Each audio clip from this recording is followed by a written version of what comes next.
Senator Audette. Merci beaucoup. Thank you very much. Gadot inotode otasiwa le peuple Anishinaabe.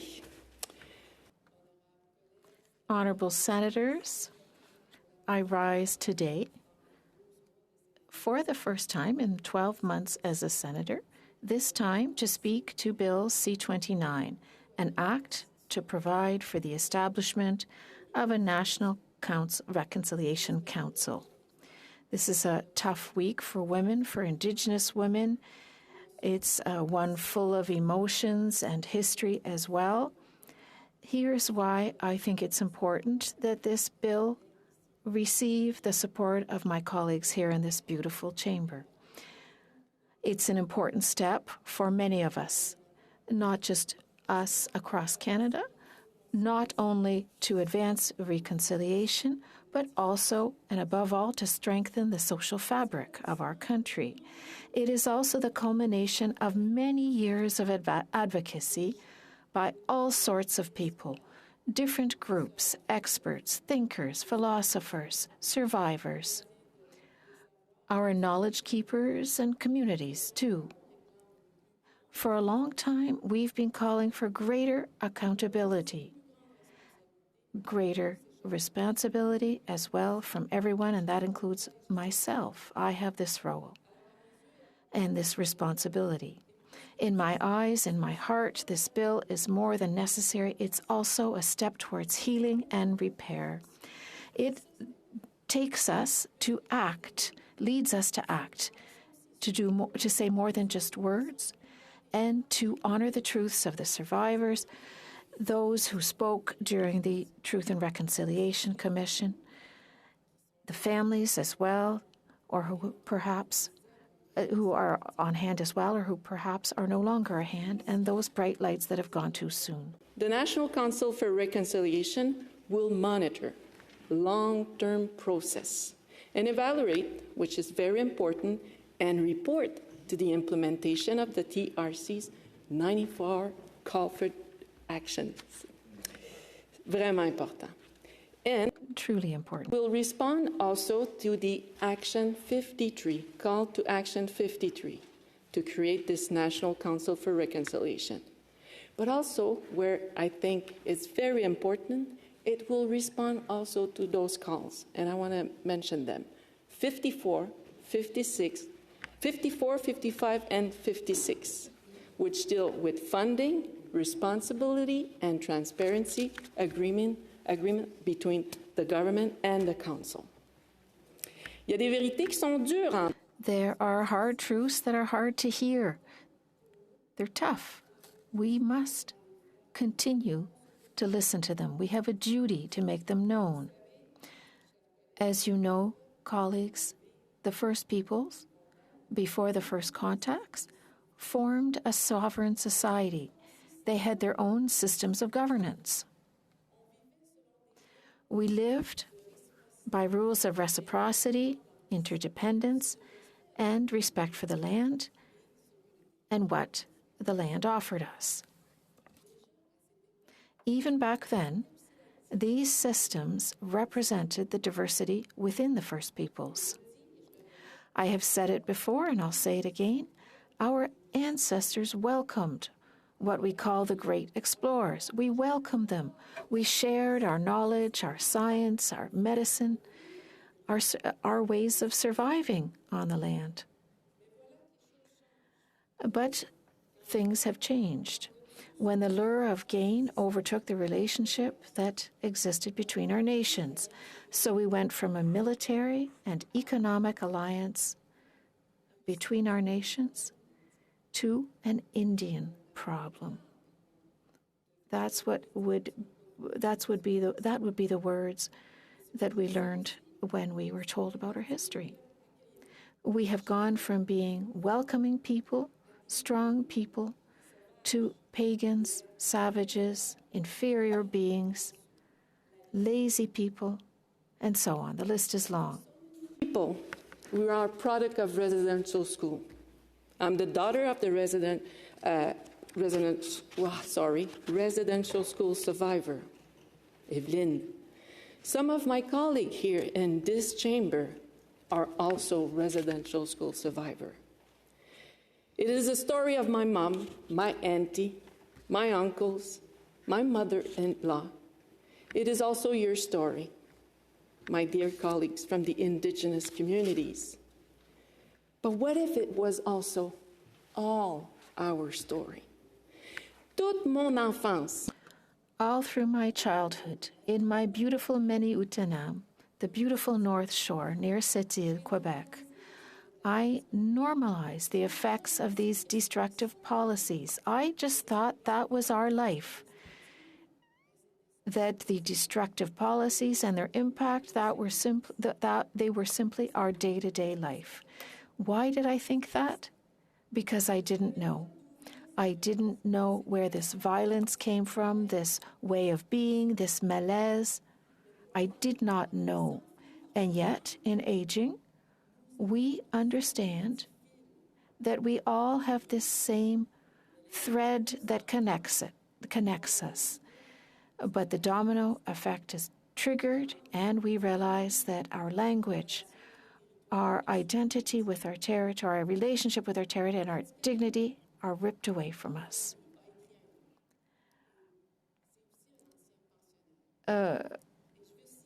Marcel Petit, a residential school survivor, wrote a book called I Am Coming Back, and he said, quote, "My story is your story. We have nothing to be ashamed of. Our children and grandchildren have a right to know. Removed from our family environment, uprooted from our culture and traditions, we believed that we had lost everything of our origins, so much so that we believed that these losses were deeply rooted in our hearts. Non-Indigenous people never knew the true history of residential schools. Those who knew it never dared to talk about it. Then one day, there were elders who had enough courage and bravery to come forward and speak out so that everyone would know. I salute those who wanted to speak out, and I thank them very much for that. The truth will be our healing," end quote. You'll understand that for me too, truth is healing. And understanding the past, my own people's past, or the past of Canadians and Indigenous peoples is also healing.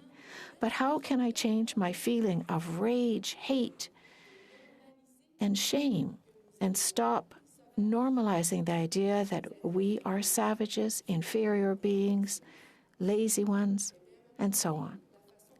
Well, for me,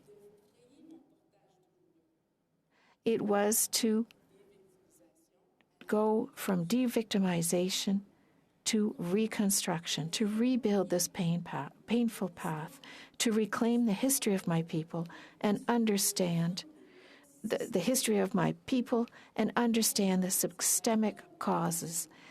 It wasn't at school that I would learn these things, but through reading on my own, through listening, through commissions of inquiry. I learned that in 1844, according to the Bagot Commission report, that if Indigenous children were separated from their parents, that assimilation could be achieved. And in 1857, when I was head of the Indigenous Women of Quebec, I learned about the act to encourage the gradual civilization of the savage tribes.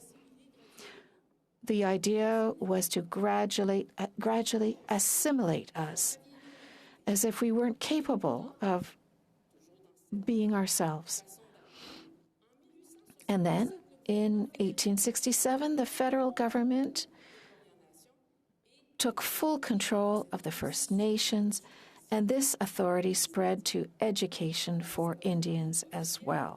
It became official in 1883 when the Prime Minister of the time, John A. Macdonald, set up residential schools to settle the Indian question and thus kill the Indian in the child.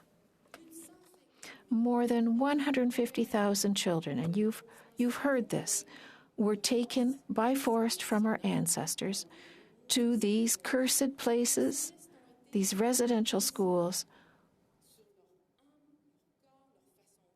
where Abuse was the order of the day when they spoke their vernacular language, our beautiful languages. And now we needed to relearn. We still need to relearn our languages. Yet in 1922, Dr. Peter Henderson Bryce published The Story of a National Crime, exposing the neglect of these students.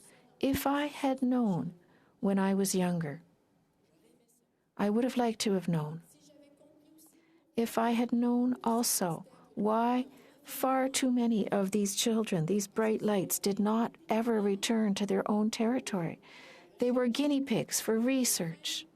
They died of hunger, of sexual abuse, of psychological abuse, physical abuse. They left too early. At the same time, my grandmother, my nukun, told me what she had to suffer as many other women of her era.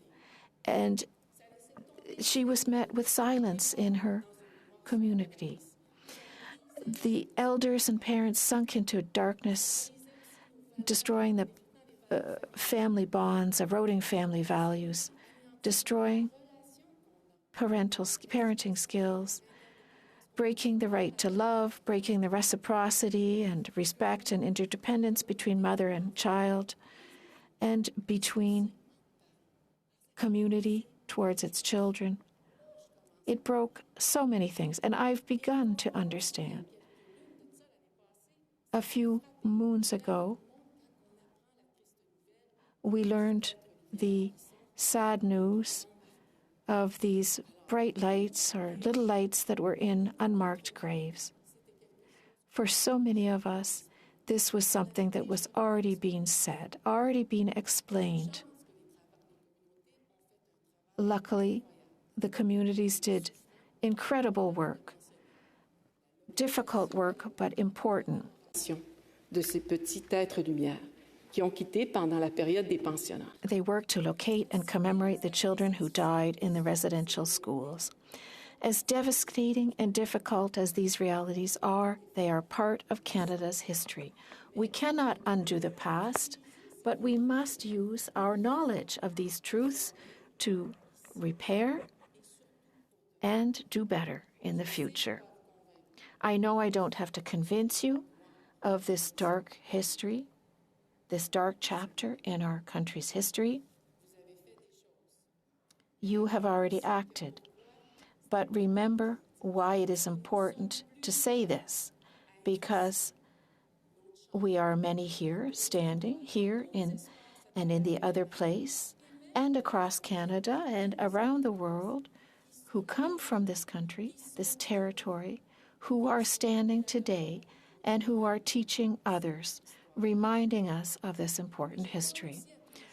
I also carry in my heart every day, like many of you, all those courageous, strong, resilient people who are still alive, who have suffered or continue to suffer, but who are transmitting their languages, their knowledge, their ceremonies, and their spirituality to us, their knowledge.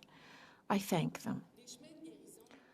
Our paths to recovery are multiple, and we must respect these different options and the pace at which people move forward.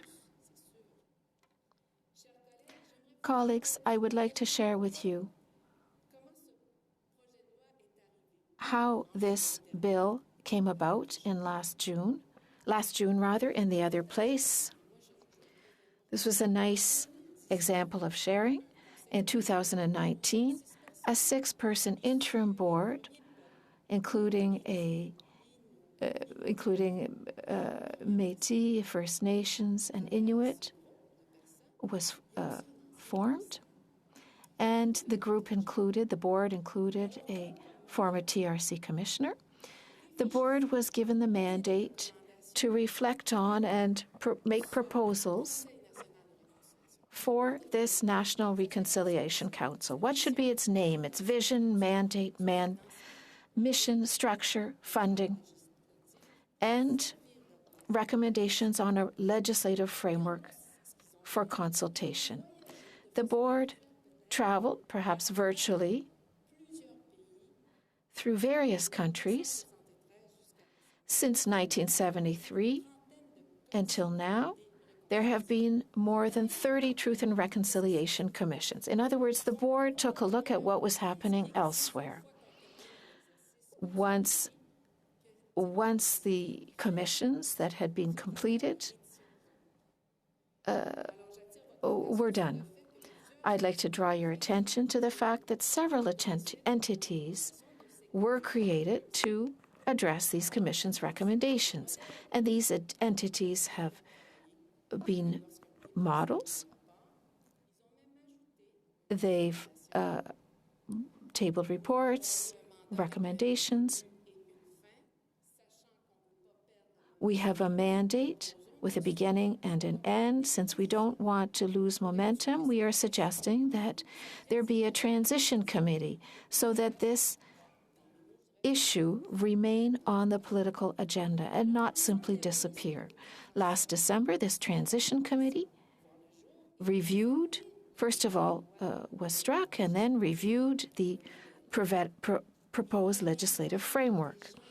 It met with members of the academic community, Indigenous experts, lawyers, thinkers, visionaries, men and women in various regions. There were even artists among them, to ensure that the committee were doing, the committee is, the right work. The committee, transition committee, suggested recommendations and emphasized that the bill had to be introduced as soon as possible. Why? Because many people would like to see this council become a reality in their lifetime. I say thank you then to everyone who took part from the very beginnings. You demonstrated great leadership at the interim board and on the transition committee. You were instrumental in this process, and I thank you. The bill arrived in the other place on June 22nd of this year. It was tabled, and during the fall, it passed second reading and was referred to the House of Commons Standing Committee on Indigenous and Northern Affairs. That was on October 6th. 32 witnesses, individuals, organizations, chiefs, men and women came and provided suggestions to the Standing Committee on how to improve the bill. Many of these changes are now contained in the version of the bill that we have before us today.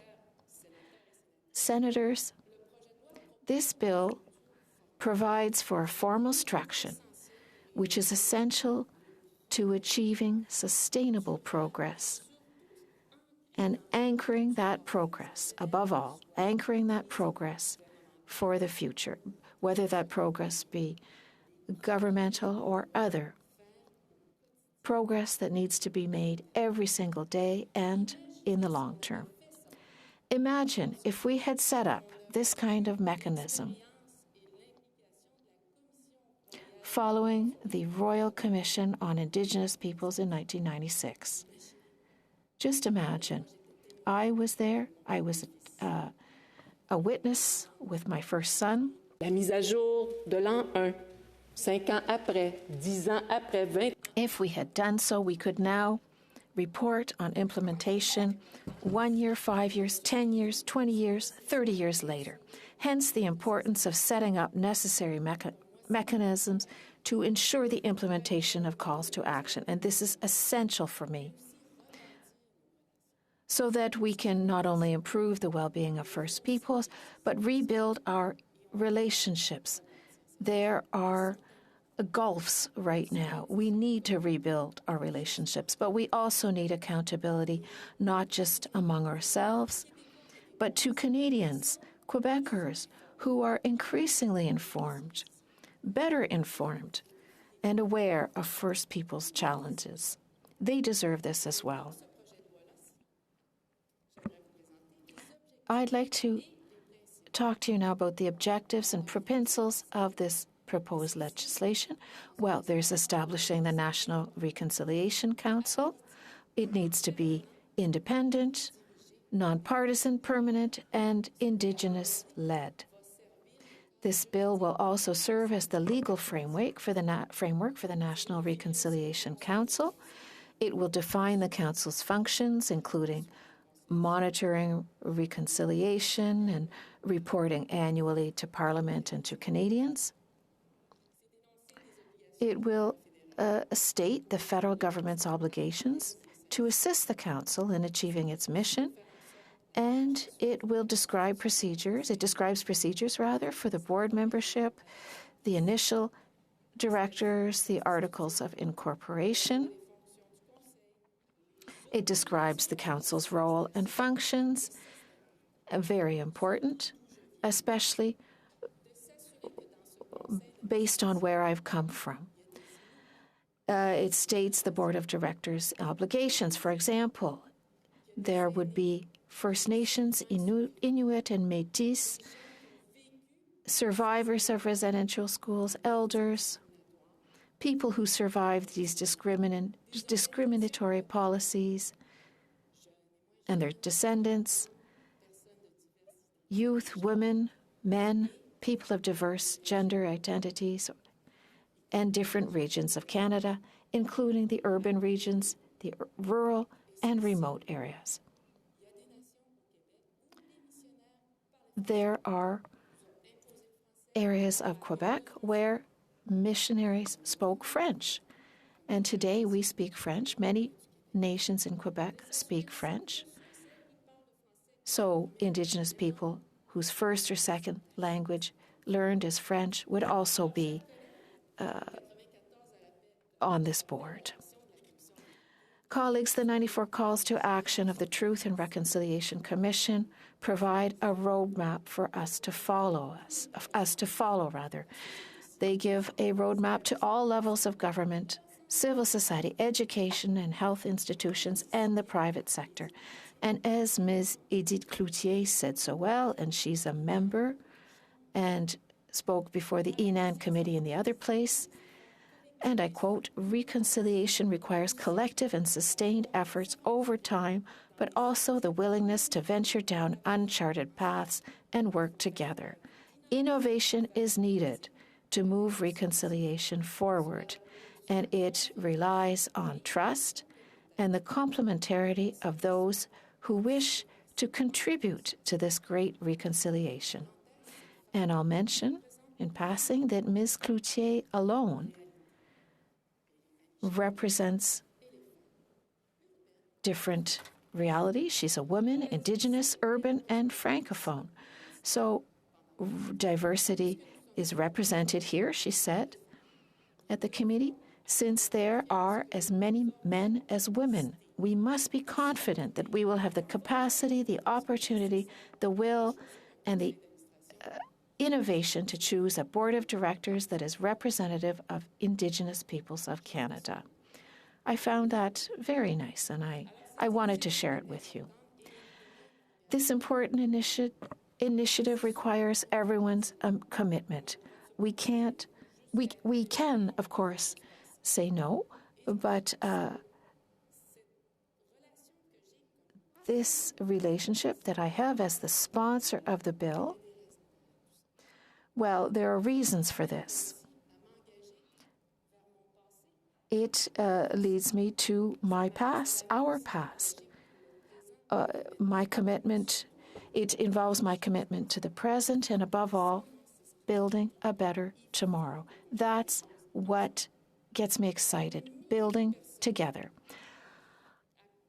We are thousands of people who can take part in this process of decolonization, and I'll tell you a little secret. I like to come up with new words in French.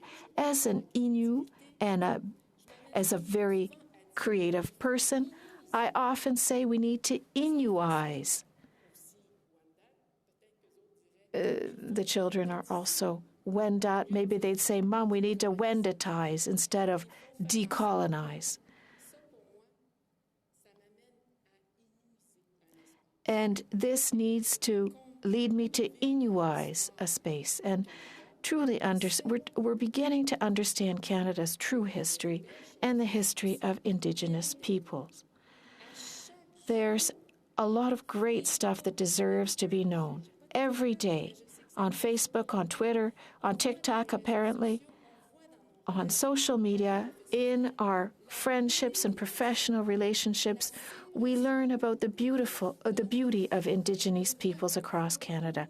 We learn about their language. We hear about young people who remind us that we are beautiful, proud.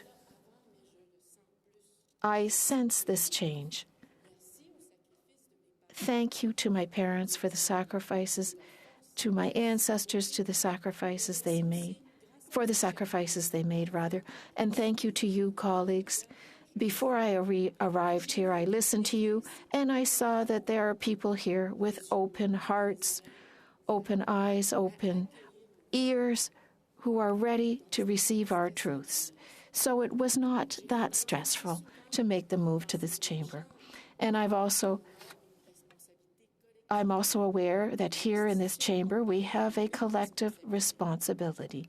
Institutions also have a responsibility. To continually monitor each call to action to see meaningful and structural change necessary to improve the life of our people, or I would say the life of Indigenous people.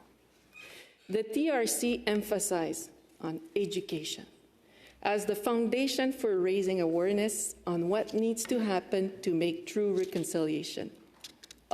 Tellement d'accord avec ça. I so agree with this. Education plays a key role in eliminating ignorance, the unconscious biases about what's going on between us, about First Nations, Métis, and Inuit people. Increasingly, educational institutions are setting curricula that take into account First Peoples' history, realities, and contemporary issues.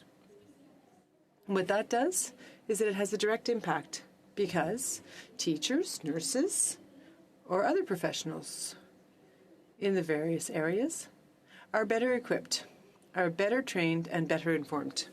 It means that when Indigenous senators arrive here, we are less asked, can you help us with this or that? No, the next generation is going to already be equipped with a great deal of information. And for that, I thank all those educational institutions. More and more, we are seeing publishers take important steps in creating that space for us. But we could also encourage them, and surely publishers could follow suit by incorporating First Peoples history as told by First People into school textbooks. That it not only rest upon the willingness of a teacher or of a faculty, but that it be integrated into the organizational culture. We know that municipalities as well, with help from communities, could certainly, if they haven't already, adopt wonderful measures to cohabitate, live together, and do things together. Imagine survivors every year who listen to the government and hear what the government is saying, what isn't working, what is working, what can't be done, when we know why it hasn't moved forward. And we're being told the truth about why it hasn't moved forward, then we can understand. But if we're not being told, or if we're being told half-truths, well, obviously, that's problematic. So here I can see that this is going to allow us to organize that for all those who, like I do, wish to understand. You know, it's not because I'm a senator. First and foremost, I'm a mother, a lover. I'm a grandmother. And I'm also a daughter. And I need to understand. The government is going to set up commissions, and I know that those are important commissions, of course, since they allow new chapters to be written. But there are not accountability mechanisms included. Commissions are voted for, but there should be accountability mechanisms attached to those commissions. What happens after the commission? So, in my opinion, Bill C-29 provides us with the opportunity to add more poles to the Chaputuan, the Great Innu Tent, or to take a step towards our collective responsibility. You may recall that in my inaugural speech, I shared with you that beading is something important for me. Sometimes I can take a few minutes to do so, even though the life of a senator is a busy one indeed. But I also mentioned to you that I would place beads on your path from time to time, and that if you were able to pick them up, thread them together, and thus together we could create a project of a just and fair society where each person is valued for their diversity, language, culture, values, and history, well then, I'm going to be dropping all kinds of beads on your paths. Honourable Senators, as a first experience for me, first of all, I thank you for having listened to me, for having accepted or welcomed some of my truths or those that I hold in my heart, and your questions and comments. The path taken by this legislative project, I'm sure, is going to improve things for all of us. Thank you so much.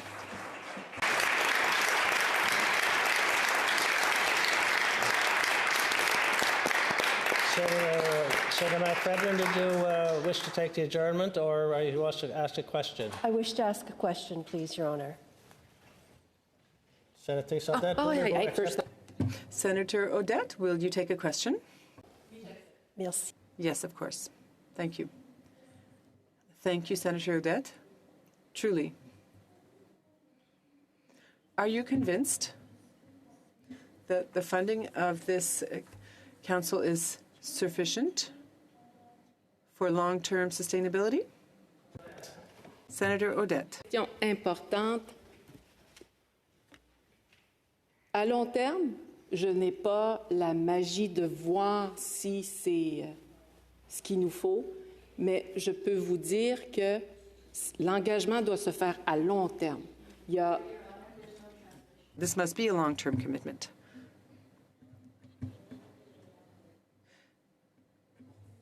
Would you like me to state my answer again? I'll start over. Thank you for your question.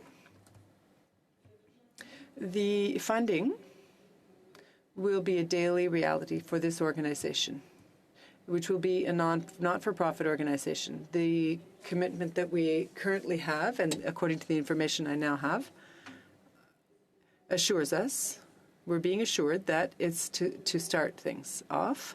But what I also understand is that the organization will be, if this isn't already the case, receiving under charitable status rules a charitable organization number, which will allow it to seek funding elsewhere than the Canadian government as well. So yes, the federal government should be providing long-term funding, but the commitment we have so far, and according to the numbers I have right now, it's to start things off and to invest. I have a few questions. The Senator Audette will accept them.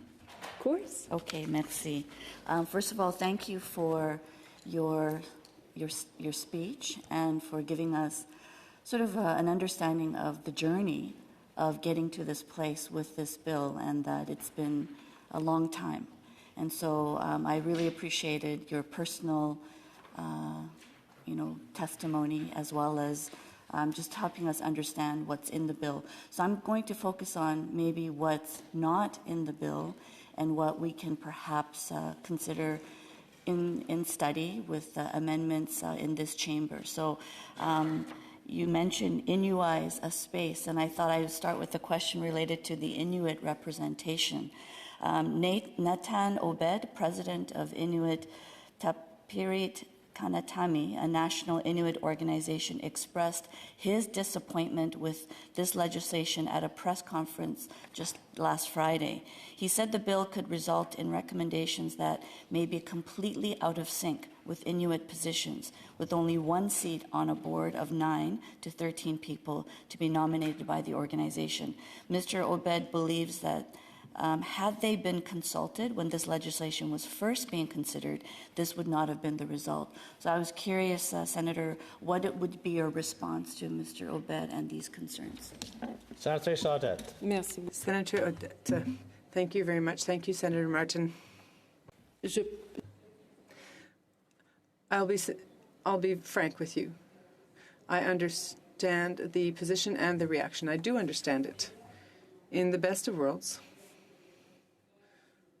when the bill was tabled in the other chamber, then we let democracy or the power and discretion to our Indigenous leaders to see whether one day we will be able to create something that meets the needs of the Inuit, in order to create major organizations where we must find our own place, create our own place amongst ourselves, which tears us apart and puts us in a position of one of us having something and the other one not.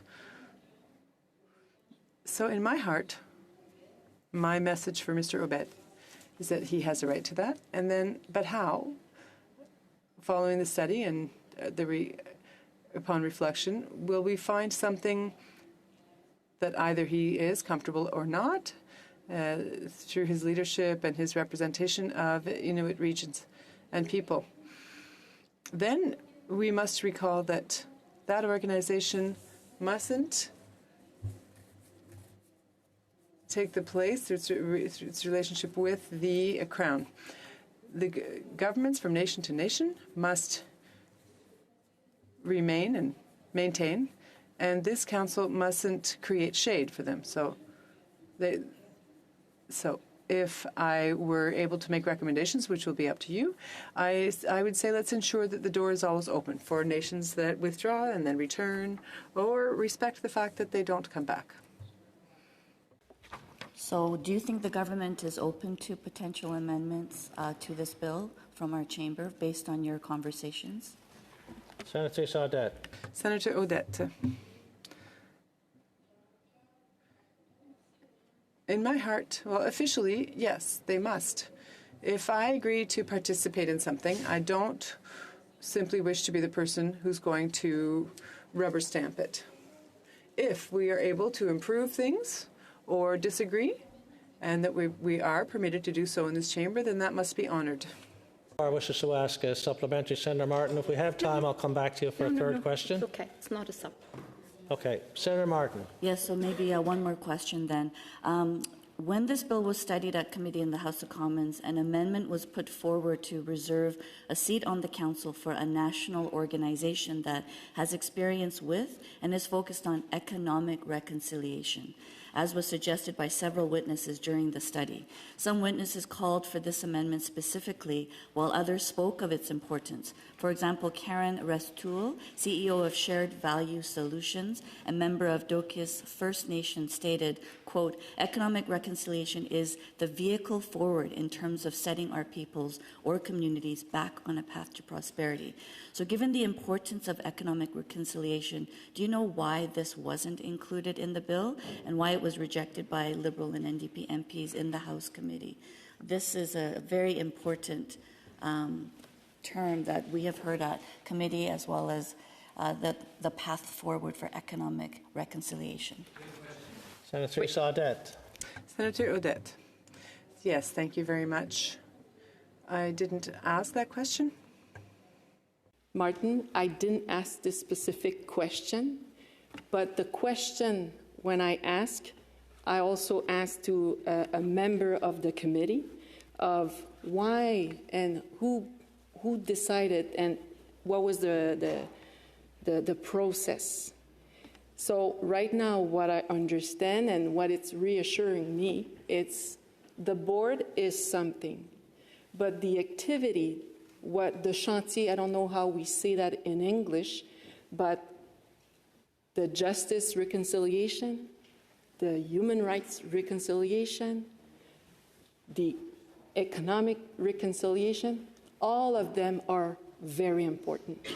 So I was told that it's something that it will be very animate or very involved if the council is officially adopted and mis en place. Senator Omidvar. Thank you, Speaker. Will Honourable Senator Audette take a question? Oui, bien sûr. Yes, of course. Thank you so much for your sponsorship of the bill and your explanation of it, in particular, putting yourself in a very personal way in this story. I really do appreciate it. And of course, I support the creation of a National Council for Reconciliation. My question is a follow-up to Senator McFedrin's question, and I must confess that I now have a concern about the funding of the National Council of Reconciliation. You said that this organization will seek charitable status and seek funding from charitable organizations to complete its financing. I think many people in Canada now, especially people from the Indigenous community, have concluded that charitable giving in Canada is a colonial construct. And by going down this path of seeking charitable funding, the Council could in effect be buying into a colonial path. Don't you think it is important for the federal government to fund the National Council of Reconciliation to the full and commit to it in this bill? Senator Audette. Senator Audette, thank you so much. Sénatrice Omidvar, I thought that they would go through an entity that would look like la Commission sur la Réconciliation, as an example. By discussing, not with the government, with the people who was involved, it's right now a place where they want to make sure that they are not officially attached to the federal government, to keep the independence. And knowing that the funding might be there or might slowly go down or more up. They're aware about that when they had those discussions. And it's something we can ask, but this is what I was explained. And I will finish in French to make sure I'm understood. What is important is that there be other spaces